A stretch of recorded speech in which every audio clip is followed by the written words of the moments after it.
Bienvenidos a la plataforma educativa del Ministerio Internacional Jesús Soberano Señor, en su programa Palabra de Iluminación, ministerio y programa que preside el doctor y maestro del texto sagrado José Briceño. Prepárate y ponte cómodo para recibir una nueva iluminación de lo que está escrito en Revelación y que fue inspirado mediante la persona del Espíritu Santo. Sin más preámbulos, recibamos al doctor y maestro del texto sagrado José Briceño en su programa Palabra de Iluminación. Bendiciones, de nuevo el maestro José Briceño, transmitiendo, exponiendo y presentando las verdades del reino eterno, esa verdad verdadera, esa verdad absoluta que está plasmada en el texto sagrado. Una verdad que se plasmó en revelación y que vino por inspiración y que se nos debe ser iluminada. Ese es el trabajo, por lo menos el maestro Briceño sí lo ha entendido. El trabajo es estudiar, indagar, es ser entregado al estudio de las Escrituras, conociendo los códigos, reglas e interpretación para interpretar las Escrituras. El Espíritu Santo, que fue quien la inspiró y quien la plasmó en el texto sagrado, en revelación, se va a encargar de darnos la iluminación, el entendimiento de lo que está escrito en el texto sagrado. Porque no es decir lo que la Biblia dice, es exponer lo que la Biblia quiere decir. Maestro Briceño, del estado de Texas, la ciudad de Dallas, transmite y expone esta verdad. Esta es nuestra parte número 4 acerca de las excusas que damos para no vivir en santidad. Eso lo presentamos en nuestra primera y segunda clase. Tumbamos todo eso, que es una mentira, excusas que aún el maestro Briceño daba. A mí no me da pena decir esto, porque yo no quiero que tú me veas como el inmune de la tentación, como el Superman. No, también el maestro Briceño estuvo sumergido en el pecado, en la inmoralidad sexual, en el área de la fornicación, en el área de la pornografía, que es un tipo de fornicación, y la masturbación, que es un tipo de fornicación. Desde la edad de 18 años hasta los 24 años que me volví a los caminos del Señor, a los principios del reino, estuve apartado de la iglesia, del seno de la iglesia, de la enseñanza y todo eso, por 6 años en mi adolescencia. No era un hombre casado, no tenía ministerio. Y estuve sumergido en ese mundo. Di esas excusas, ya las presentamos. Dios por el Espíritu me hizo entender que estaba totalmente equivocado, que esas excusas que daban solo era como para callar la voz de la conciencia, pero que en verdad, la verdad del asunto es que no era que no podías superar esa etapa, era que no quería. Y el hecho de que yo no quería también es porque no había motivos correctos. Una serie de informaciones que estoy dando que nos impulsan, nos inspiran a vivir una vida de santidad.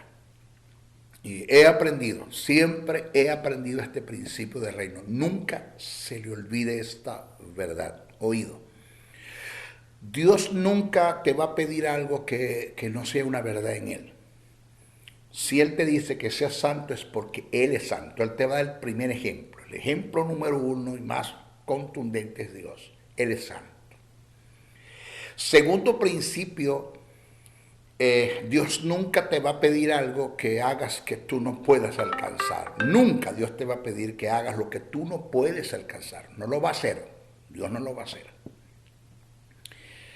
Hay un principio que me gustó mucho cuando salió del texto sagrado hacia mí. Digo, wow, que hay una verdad de reino, una verdad, pero una verdad mata demonios.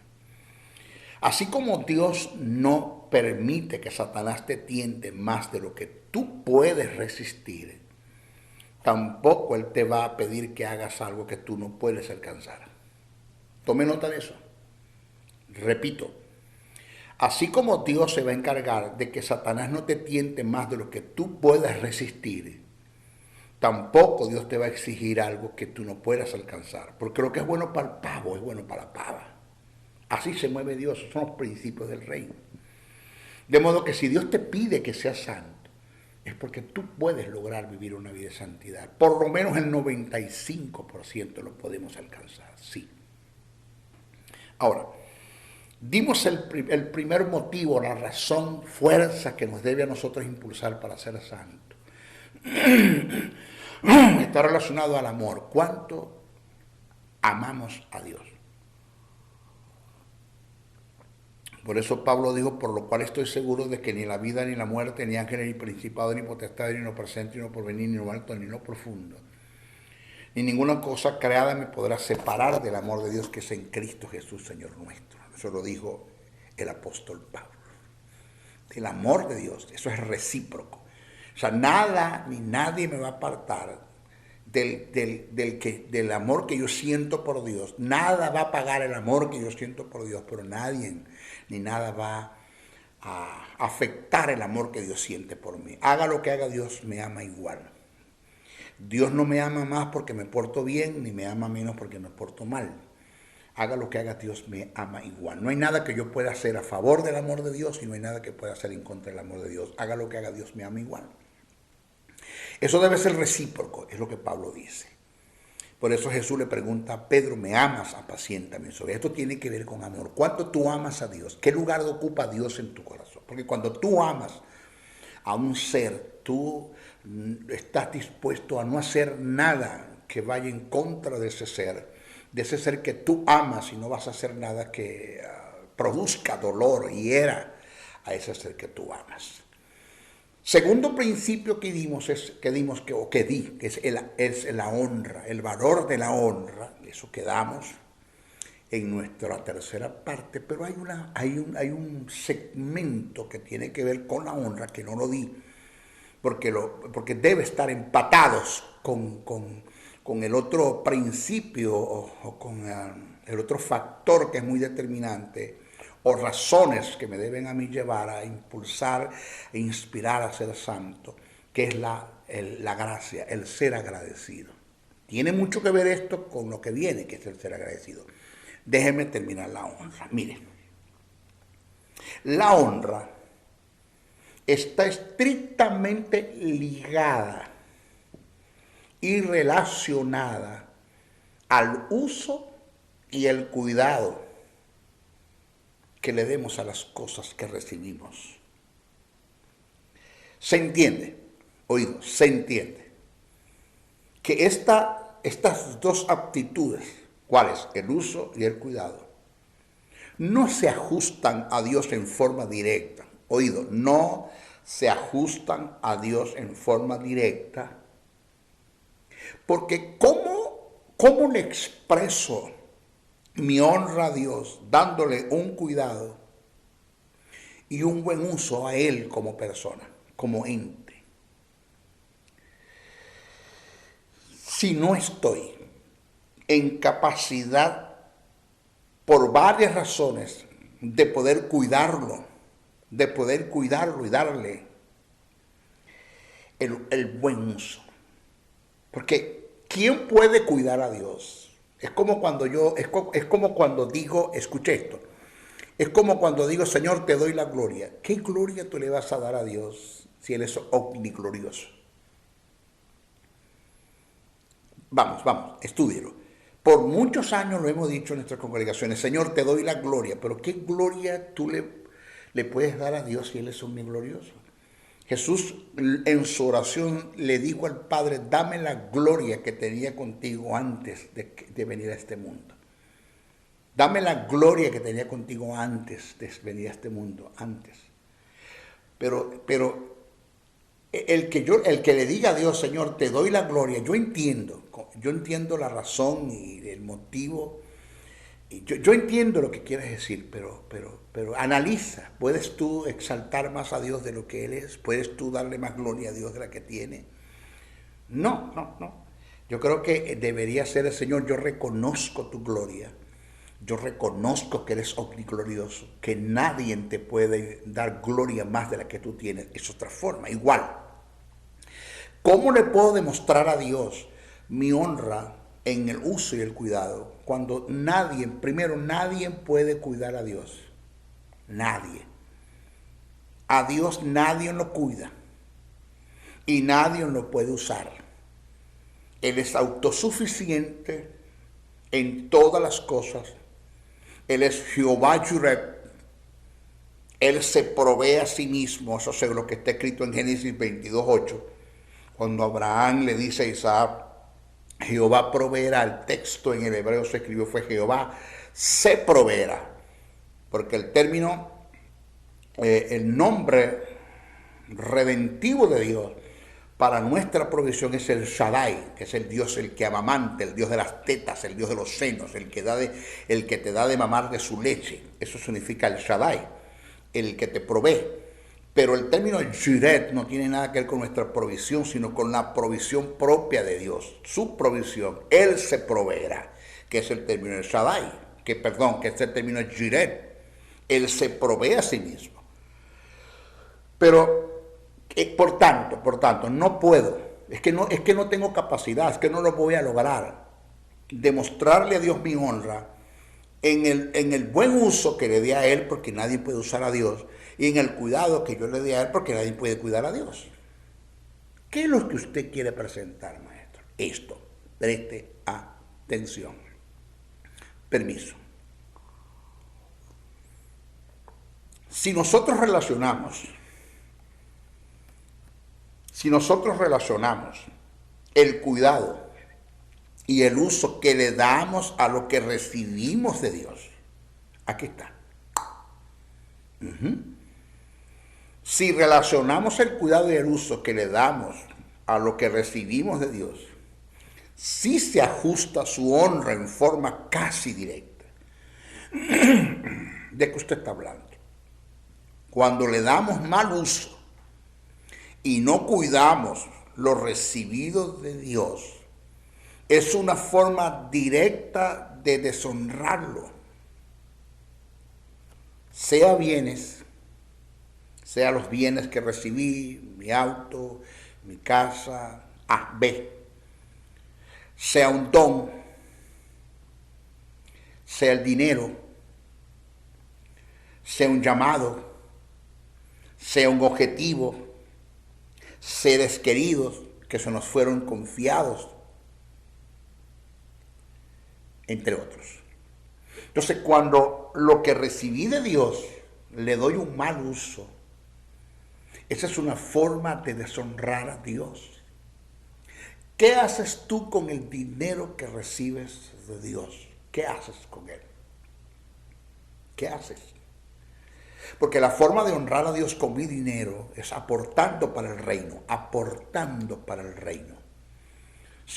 convirtiéndome en un socio inversionista del reino de Dios, entendiendo que el socio mayoritario es Dios. Y que soy un administrador, un economo, un mayordomo, donde estoy recibiendo el dinero de Dios. Dios me dio en el caso que sea un empresario, me dio la capacidad de abrir empresas, de dirigir empresas, de administrar empresas, de ser un gerente en las empresas. Y eso me produce dinero, pero yo debo entender que lo primero que debo hacer con el dinero es aportar para el reino. Lo primero. No se necesita de que te manipulen, te intimiden y te controlen para que des. No se necesita de que te acusen con el diablo, que si no das el devorador va a venir sobre ti.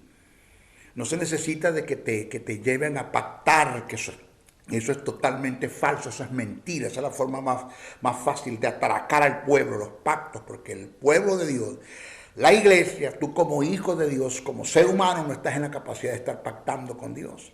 Dios es el que pacta con los hombres.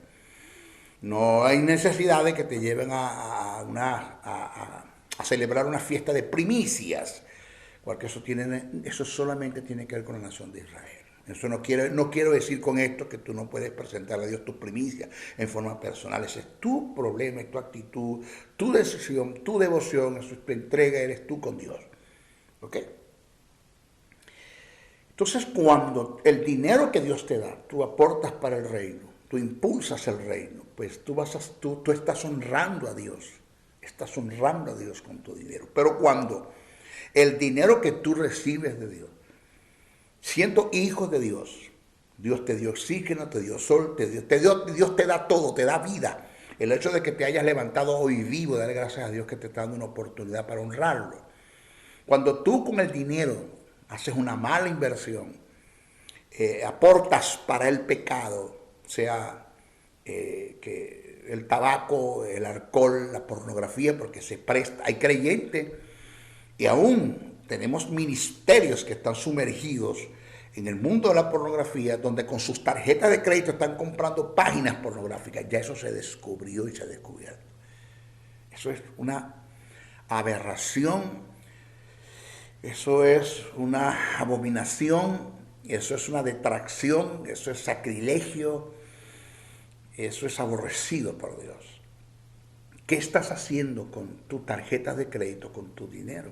¿Qué haces con tu vehículo, con el carro que Dios te dio, con ese vehículo que Dios te entregó? ¿Qué estás haciendo con la casa? ¿Qué estás haciendo con tus bienes? ¿Cómo tratas a los seres queridos que Dios te confió? Todo esto tiene que ver con su honra. Ahí estamos, ahí estamos. Entramos al tercer principio. Hablamos del amor, hablamos de la honra, vamos a hablar del agradecimiento. Oído.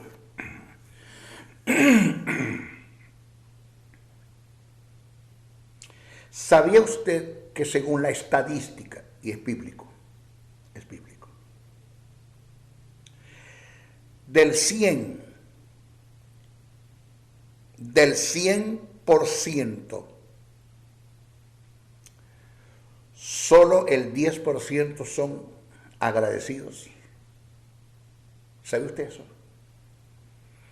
¿Cómo es posible que de todos los que tenemos en nuestras congregaciones, de los millones que somos de hijos de Dios, nacidos de nuevo, con justicia, con vida, con espíritu, con regenerado, hijos de Dios, solo el 10% somos, me voy a contar, agradecidos? ¿Se acuerda usted del relato, eso que está en la Biblia, de un hecho, un acontecimiento que se dio en el ministerio de Jesús, donde sanó a 10 leprosos? ¿Cuántos? 10 leprosos. ¿Cuántos se devolvieron a darle gracias? Vamos.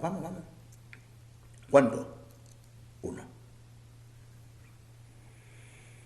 Yo entiendo, estudié bien el texto, el porqué del asunto. Resulta que el que se devolvió, el que se regresa a darle gracias a Jesús por su salida, es un samaritano. Un hombre pobre en espíritu. Porque ¿quiénes son los pobres en espíritu? Los que entienden la necesidad que tienen de Dios y de su gracia. Y con un pobre en espíritu, además de aquellos que son los que entienden la necesidad que tienen de Dios y de su gracia, cuando se manifiesta la gracia de Dios en ellos, son agradecidos. Es un pobre en espíritu. Por eso este samaritano, que no se creía digno de la sanidad, regresó a dar gracias. Los otros 9, estudiélo bien, eran judíos. Ellos se creían la mamá de los pollitos, el eslabón perdido, la gaseosa del desierto, el ombligo del mundo, el tapón del océano. O sea, ellos no tienen por qué regresarse a dar gracias. Así hay muchos en la iglesia tenemos gentes que son unos mal agradecidos. Cuando yo entiendo el valor de la gracia, cuando yo entiendo la fuerza y el poder de la gracia, entonces cuando esto además del amor y de la honra me van a llevar a ser santo ante Dios. Porque si yo agarro un papel y un apuntador para hacer nota de todo lo que tengo o de las razones que tengo para darle gracias a Dios y para ser agradecido, no me alcanzaría ni el apuntador, ni la tinta, ni los papeles donde escribir, porque es tanto lo que tenemos nosotros como motivos y razones para dar gracias que no nos alcanzaría. Miren, el agradecimiento, el ser carente de aprecio, se conoce como un tipo de ingratitud. Y esto se refleja cuando no tenemos cuidado de nuestra vida en el uso vil, aquí está, que le damos sumergiéndonos deliberadamente en el pecado. Lo que te dije ahora, cuando nosotros no le damos cuidado a lo que recibimos de Dios, ni siquiera en nuestra propia vida, ni siquiera en nuestro propio ser, no es posible que agarremos nuestro propio cuerpo para la fornicación, dice el texto. No puede ser. No sois comprados con precio de sangre, dice el texto. Sois comprados con precio de sangre. No te perteneces a ti mismo. Tú eres templo y morada del Espíritu Santo. ¿Por qué tomas tu cuerpo para la fornicación? ¿Por qué cometes actos de detracción, profanación y sacrilegio en contra del templo del Espíritu? ¿No sabéis que soy morada de Dios, que soy casa de Dios? Dice Pablo. Entonces, cuando nosotros no le damos uso, que tiene que ver con agradecimiento a nuestra propia vida, a nuestro propio ser, y nos cuidamos, no solamente en el área del pecado, sino inclusive en el área de la alimentación, ahí tiene mucho que ver, ahí entra el maestro diseño. Totalmente depravados, donde somos como el pez, morimos por la boca. Y comemos y contaminamos el cuerpo, contaminamos el templo y cortamos la vida cortando la vida, cortamos el propósito de Dios en nuestra vida. Porque el colesterol aumenta, el triglicérido aumenta, viene el infarto, te mueres, ya el maestro del Señor se fue con el Señor, o hermano Juan de los Parotes se fue con el Señor. No, él no se fue. El Señor se lo llevó, no, Dios no se lo llevó, él se quiso ir. Porque no tenemos cuidado de nuestra vida, de nuestro ser. Entonces, el agradecimiento, el ser carente de aprecio, se conoce como un tipo de ingratitud. Y esto se refleja cuando no tenemos cuidado de nuestra vida en el uso vil que le damos, sumergiéndonos deliberadamente en el pecado. Óigame, si no sabemos administrar nuestra propia vida, absteniéndonos de todo tipo de pecado para agradar a Dios, no somos gratos para ser honrados por Él y recibir la abundancia que hemos heredado del reino de la luz. Ni siquiera tienes una idea cuánto Dios te quiere dar. Solo la eternidad te va a revelar las cosas que Dios te pudo dar y las cosas que pudiste recibir de Él y que Dios no te las dio porque no tenías capacidad. Eras un niño, un inmaduro, no tenías un carácter formado. Dios sabía que si te lo entregaba te ibas a perder, te ibas a revolcar, le ibas a dar un mal uso, por eso no te lo dio. Entonces, repito, si no sabemos administrar nuestra propia vida, absteniéndonos de todo tipo de pecado para agradar a Dios, no somos gratos para ser honrados por Él, porque el principio es Dios honra a los que le honran. Y recibir la abundancia, no somos gratos para recibir la abundancia que hemos heredado del reino de la luz. Oído.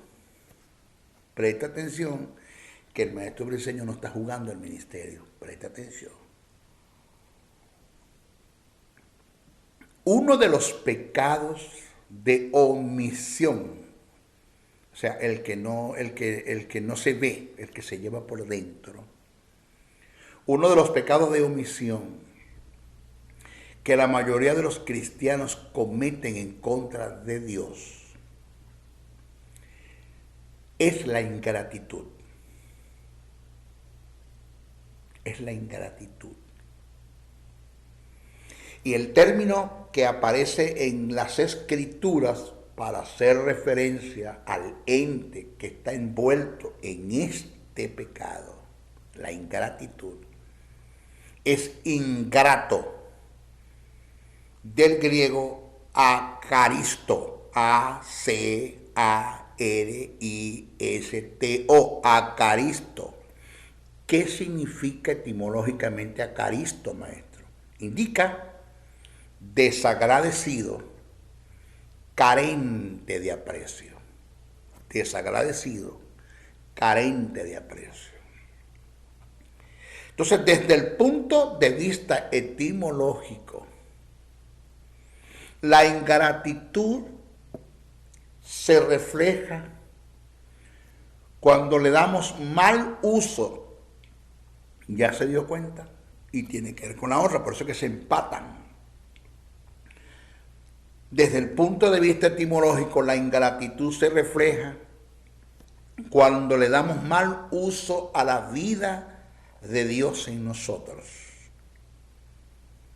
La ingratitud está en no entender, crear conciencia, formar un carácter con esta verdad, el ser persuadido de esta verdad. La ingratitud está en no entender que la vida que mora en nosotros tiene un valor y tuvo un costo muy alto, muy alto. El caer en pecados en forma deliberante, haciendo planes y proyectos, pecar con premeditación y alevosía, es una forma de entrar en el terreno de la ingratitud.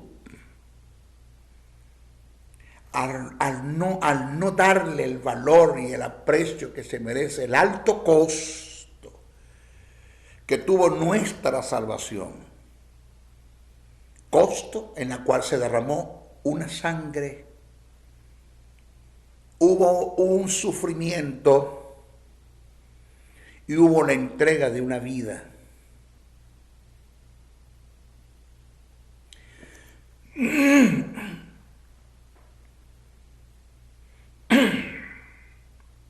Hice un estudio desde el punto de vista histórico, clínico, patológico. Me fui al área de la medicina,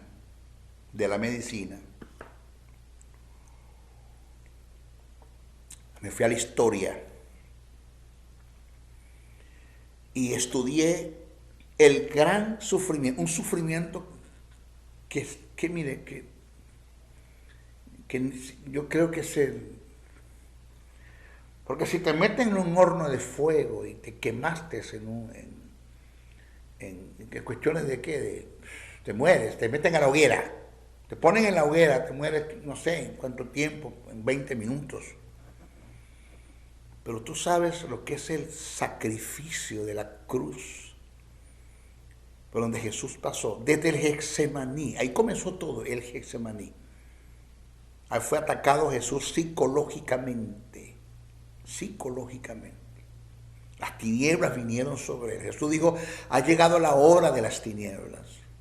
El momento oportuno, la oportunidad que las tinieblas tienen, la oportunidad que mi Padre le da para que ellas hagan y deshagan conmigo. Mi Padre no va a poner límites. Eso lo dijo Jesús. Todo comenzó en el Getsemaní. Su sufrimiento era tan que Lucas dice que su sudor eran como grandes gotas de sangre. El único escritor que revela, que escribe eso, Lucas, que era un médico, que su sudor eran como grandes gotas de sangre. Se dio un fenómeno allí. Clínicamente hablando, se dio un fenómeno que tiene un nombre. Hematridosis, donde la sangre se mezcla con el sudor y por los poros la persona tiende a sudar sangre por la presión sanguínea que hay, por la subida de tensión del corazón, del pensamiento en la que Jesús pasó en el Getsemaní. Y ahí es llevado para ser presentado ante Pilato. Pilato primero lo presentan ante el Sanedrín. El Sanedrín lo lleva a Pilato, Pilato se lo lleva a Herodes, lo regresan otra vez a Pilato y a Pilato lo manda a crucificar. Totalmente destrasnochado, sin alimentos, sin agua, sin nada, destrasnochado. Lo juzgan y lo consideran culpable. Un hombre inocente que no había hecho nada, inocente. No se halló pecado en él. Pero lo condenan y le colocan un madero que pesa 70 kilos, porque Jesús no cargó la cruz, fue un madero, que llamado patibulum, y estauron, debo decir, llamado estauron, y en la cruz y en el monte del Gólgota estaba el patibulum, clavado en forma vertical, en forma horizontal, era el estauron que lo clavaron y formó una cruz. Ahí estaba. Jesús llevó el madero, lo ayudó Simón de Cirineo por una punta, pero él cargó el madero por la otra parte. 70 kilos. Después de ser flagelado, porque a él le dieron 120 latigazos. Así, le dieron 120 latigazos porque a Jesús no lo flagelaron los judíos, sino los romanos.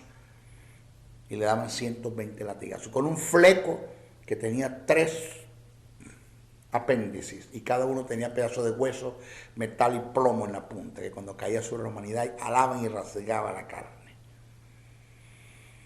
Y quienes flagelaron a Jesús no era el platanero, el ingeniero, era verdugos, gente especializada en la materia, que ellos sabían que lo de ellos no era matarlo en la torturación, sino torturarlo para que fuera a morir a largo plazo en la cruz. Y le dieron, y todos esos golpes cayeron sobre las espaldas de Jesús. Por amor a ti y por amor a mí. Toman la cruz, toman el madero, debo decir, 70 kilos después de estar herido, flagelado, golpeado, hambre, sed, trasnochado. Lo llevan a la cruz y ahí lo crucifican, lo clavan sobre el madero con clavos que medían unas dimensiones, punta bola, cuadrados esos clavos que tenían que pasar hasta el otro lado de la madera. Lo clavaron aquí, en la muñeca, no fue aquí, en la muñeca, acá. Y después lo clavaron en los tobillos, o sea, algo que horrendo. Después de 6 horas pendiendo sobre la cruz, y para poder respirar, inhalar y exhalar, tenía que hacer un ejercicio, suspenderse, porque a causa de la inflación de los pulmones, los músculos se contraen, el dolor era más fuerte, y para evitar eso tenía que suspenderse, respirar, botar y volver a caer. Respirar, botar y volver a caer. 6 horas. Después, para completar, entonces el Padre lo abandona. Muere en la cruz del Calvario espiritualmente, se produce la muerte espiritual, porque el Padre puso sobre él el pecado, el estado de pecado, tu estado, mi estado de pecado lo puso sobre él, para quitar de Jesús el estado de justicia y ponerla sobre mí. Y se cumple el principio que dice Pablo: el que no conoció pecado, por nosotros lo hizo pecado, para que nosotros fuésemos hechos justicia de Dios en él. ¿Vio? Después Dios quita de mí la muerte y la pone en Jesús, y quita de Jesús la vida y le pone en mí. Entonces Jesús muere en la cruz del Calvario espiritualmente. No estoy diciendo que el Espíritu de Jesús murió. Oigan, no estoy diciendo que el Espíritu de Jesús murió. Jesús murió espiritualmente en la cruz. Y esa muerte espiritual que es tan alto es la separación de Dios y el hombre. La muerte que se dio en Adán en el huerto del Edén se dio en Jesús en la cruz. Dios pone la enfermedad, pone la maldición. Dios se separa de él y la muerte espiritual produce la muerte física. Pero para completar va a la parte más baja de la tierra. A la parte más baja, no va al seno de Abraham, a la más baja, al lugar de tormento, porque Jesús murió en pecado. No en pecado que él haya hecho, porque no se halló pecado en él. El pecado que Dios puso sobre él, el estado de pecado, murió condenado fue declarado culpable por Dios. Dios lo declaró culpable para declararte a ti inocente y declararme a mí inocente.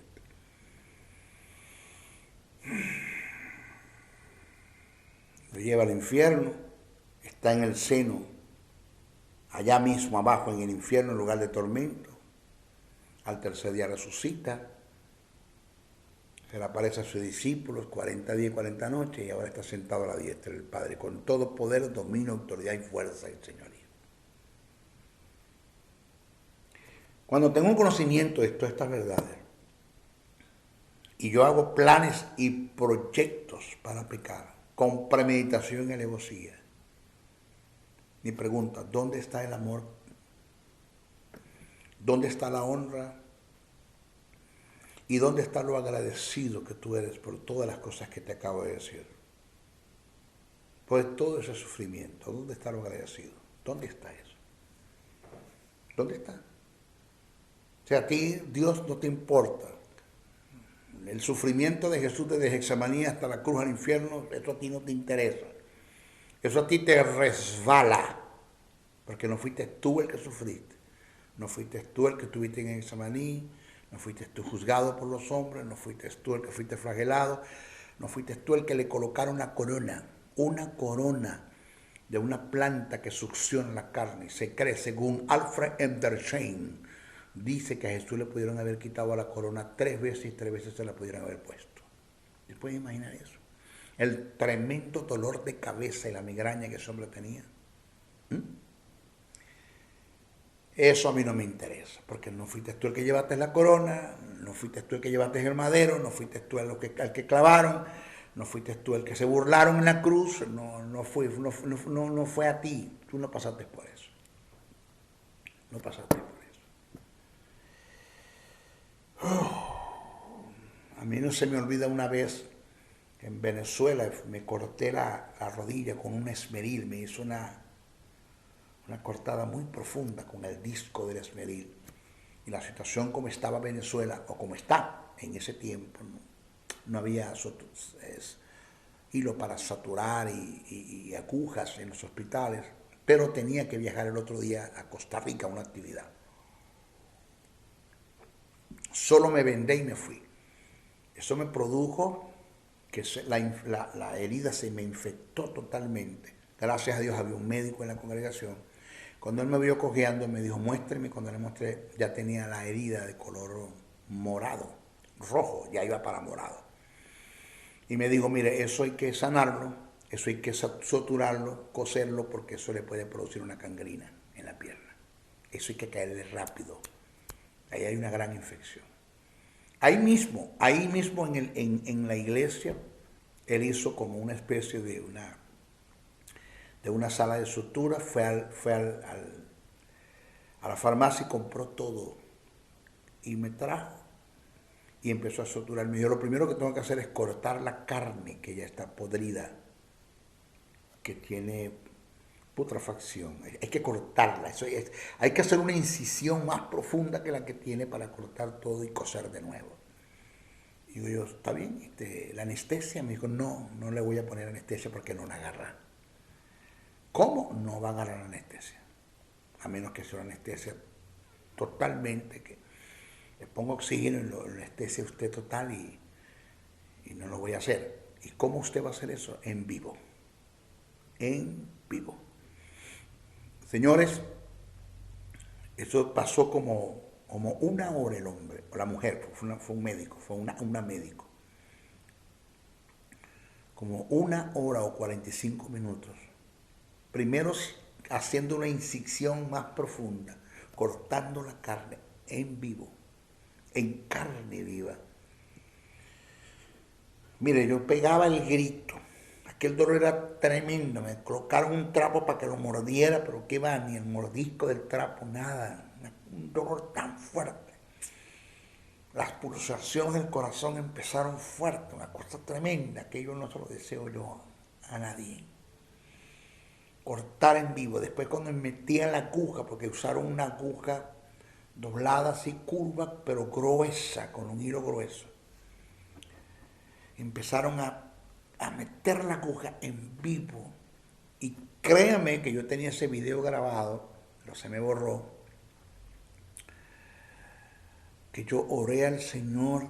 Mientras Él estaba haciendo eso, yo estaba orando y le decía, hablaba con Jesús y le decía, Señor, esto me duele mucho.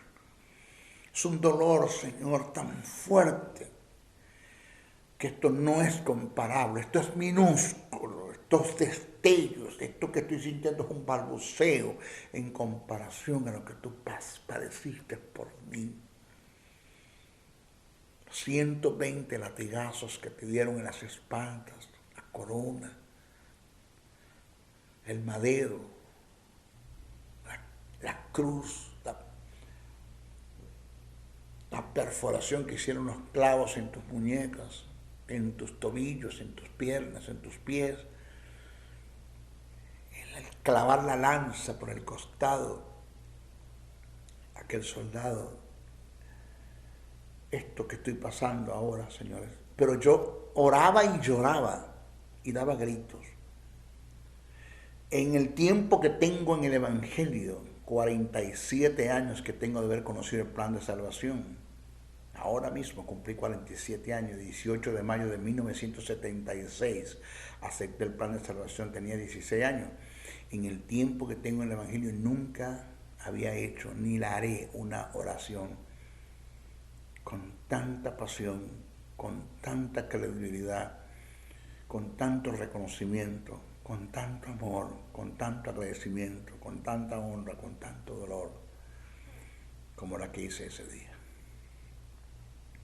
Por eso es que cuando nosotros tomamos en cuenta, primeramente, el amor, cuánto Dios nos ha amado y nos ama, porque no habíamos conocido al Señor cuando nos amó, porque de tal manera amó Dios al mundo, que ha dado su Hijo unigénito para que todo aquel que en Él crea no se pierda, mas tenga vida eterna. Dios nos amó antes.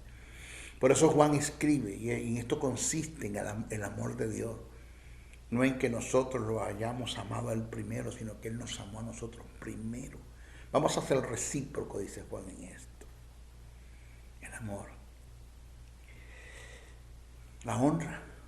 Porque yo amo a Dios, quiero honrarte, Señor. Yo quiero honrarte. Yo quiero darte lugar o reconocer el lugar que tú tienes. Reconocer la gloria, la honra, reconocer lo santo. Yo quiero honrarte. Pero también quiero ser agradecido, Señor. No quiero entrar en el terreno de ser un mal agradecido. No quiero eso. Yo quiero ser agradecido. Voy a darle buen uso a lo que me has dado, incluyendo mi vida, a mi ser, a mi existir. Voy a tener cuidado de lo que me has dado, incluyendo mi vida, mi ser y mi existir. Y desde este principio, desde estos tres grandes principios, porque vienen otros, voy a tener fuerzas donde no las hay. Voy a activar el encaraté, el dominio propio, para decirle no a las ofertas que Satanás me presenta en la tentación. ¿Por qué ser obediente a un ser que nada ha hecho por mí? ¿Por qué ceder a las tentaciones y a las ofertas que Satanás me presenta cuando Él nada ha hecho por mí? Nada. Satanás no ha hecho nada por mí. ¿Por qué atender las ofertas que Satanás me presenta y entrar en el terreno de la ingratitud, de la deshonra y dejar de amar a Dios cuando yo sí tengo mucho y todo que agradecerle a Él? ¿Por qué? Hay que tener un sentido de obstinación, de intransigencia, de terquedad para ceder a las ofertas que Satanás me da en la tentación o me presenta en la tentación. Aún más sabiendo que lo que Satanás me presenta en la tentación y las ofertas que me dan son destellos y balbuceos en comparación a lo que Dios me quiere dar. Por eso dije en una ocasión que todas las ofertas que Satanás me presenta en la tentación solo están midiendo el nivel de gloria a la que mi Padre me quiere llevar. Así. Por tanto, mis hijos, hay motivos y razones para ser santos. Motivos y razones para ser santos. Nuestra próxima clase voy a dar la cuarta razón, que tiene que ver con el propósito. Es ese propósito. Tú naciste para un propósito. Nadie nace con propósito. Tú naciste para un propósito. Dios te hizo para llevar a cabo en ti su voluntad. Y hay una misión en la cual debes cumplir acá en la tierra para alcanzar una visión. Debes descubrir el para qué, porque cuando el maestro Briceño descubrió el para qué Dios lo quiere, y entendí que nada en la vida tiene tanto valor como alcanzar el objetivo para el cual yo fui llamado. Desarrollar y cumplir la misión, mi con M de mamá, la misión, que son las directrices que el Espíritu Santo me da para alcanzar la visión. Y alcanzar la visión, que es el objetivo principal. Por eso tengo 32 años. Tengo 40 estudiando las Escrituras y 32 años exponiendo el texto sagrado como maestro. A eso me he dedicado. A eso yo me he entregado. No hago otra cosa sino solamente eso. Porque entiendo el valor del propósito. En nuestra próxima clase vamos a hablar de esto. Una persona que no le interesa el propósito para la cual Dios lo ha llamado, sea que lo conozca o no. Si usted no lo conoce, usted lo tiene. Tiene que descubrirlo. Pero esto es una verdad que no le interesa. Es un delincuente, es un advenedizo, es un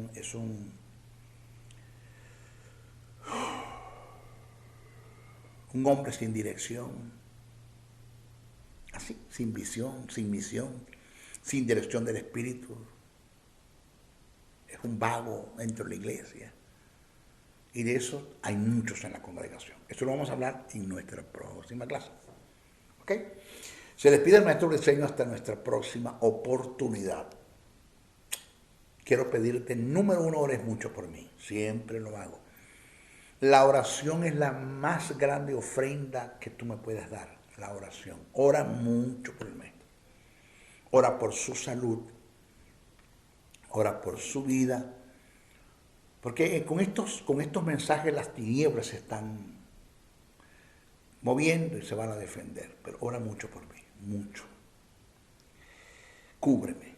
Que si es posible, Dios envíe sus ángeles para guardarme de cualquier peligro. Si es posible, pídelo. Que Dios los envíe. Pídele a Dios que los envíe, no los mandes tú. Nosotros no estamos autorizados para estar mandando los ángeles. Eso no es bíblico, no es escritural. Mi familia, mi esposa, mis hijos, mi nieta, ora mucho por nosotros. Mi yerno, ora mucho por nosotros. Número 2, comparte estos mensajes, no te quedes con ellos. Compártelos. Busca nuevos suscriptores. Necesitamos llenar la tierra del conocimiento de la palabra de Dios. Busca nuevos suscriptores, por favor. Y número 3, si puedes aportar una ofrenda para este ministerio, te lo agradecemos. Ya te dije que la mejor ofrenda y la ofrenda más grande que puedas darme es orar por mí. Nada puede ocupar ese lugar. Pero si puedes aportar una ofrenda para este ministerio, te lo agradecemos. De esto vivo, a esto me entrego. Pablo dijo que el obrero es digno de su salario. No pondrás gozar al buey que trille, que predique el evangelio, que viva del evangelio. Maestro, ¿cómo hacemos para hacerle llegar una ofrenda? Escríbeme a mi número de teléfono de WhatsApp. Es +1 786 604 3352. Escribes a mi WhatsApp, más 1-786-604-3352, o puedes escribir el correo, a mi correo, que es josén77 briceno, con C y con N, briceno a77@gmail.com. Repito, josén77 briceno a77@gmail.com. Y me escribe, maestro, ¿cómo hacemos para llegar a una ofrenda? Igual, ahí en la información de YouTube, donde se sube estos mensajes, ahí te da la información completa de cómo puedes hacer llegar una ofrenda al maestro José Briceño, que oído, que será muy útil a este ministerio, muy útil a este ministerio. Se despide el maestro José Briceño hasta nuestra próxima oportunidad, con amor, con respeto, con cariño, con consideración, con anhelo, con fuerza. Se despide. Hasta nuestra próxima oportunidad. Bendiciones, bendiciones, bendiciones. El doctor y maestro del texto sagrado José Briceño se despide hasta una nueva intervención en su programa Palabra de Iluminación, el cual está bajo la cobertura del Ministerio Internacional Jesús Soberano Señor. Para la comunicación, escríbenos al correo electrónico jesussoberanosenor@gmail.com o comunícate al WhatsApp más 1-786-604-3352. Te esperamos en nuestra próxima intervención de tu programa Palabra de Iluminación. Bendiciones, bendiciones, bendiciones.